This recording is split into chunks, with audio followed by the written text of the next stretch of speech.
welcome everybody to the Just Talking Show number 337, the show we're talking chicks and athletics mix. And listeners, this is your host, Lance Williams, and his rant of the week. Listeners, there's been a lot of talk going on about the whole Michael Vick situation.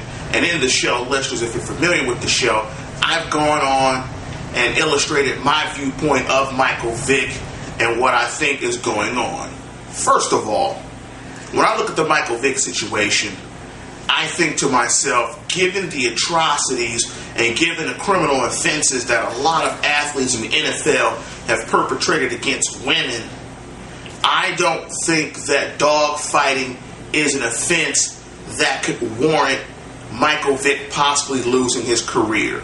When I compare some of the things that Michael Vick is being accused of as opposed to a Leonard Little who was involved in a DUI that killed a mother and a wife, and Leonard Little is still playing and then got involved with the DUI, but he was acquitted several years later. When I look at Leonard Little getting rewarded with a contract extension in 2006, and I look at the situation of Michael Vick, I think there's no way in the world that Michael Vick should lose his career.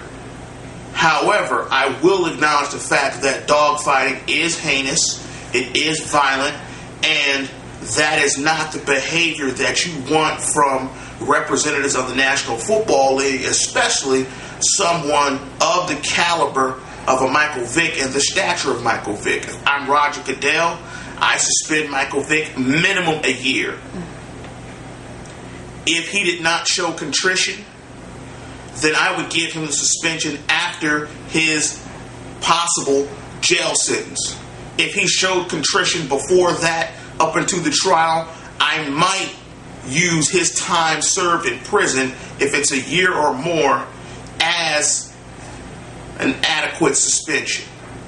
However, I think the whole issue of the Michael Vick situation with the dogfighting, in my opinion, has been overblown. People are making reaches about, well, if you dogfight, somehow you'll harm kids and so on and so forth. I think there's just been a reach. But if you're Michael Vick, you've got to make better decisions. And if you're Michael Vick, when an Al Sharpton comes out against you and writes letters to your sponsors suggesting that you're a bad guy, it's all bad for Michael Vick. So it'll be interesting to see how it plays out. But listeners, if you want to catch the rest of the show and you want to catch the JTS show, make sure you check out the website. That's www.WhatChaTalkinBout.com. Also, listeners, on the site, we have a Steeler program. If you're a Steeler fan, check the Steeler shirt. We have a show called 5 Ain't Enough. And on that show, I break down everything Steelers. We have 2 shows a week during the regular season.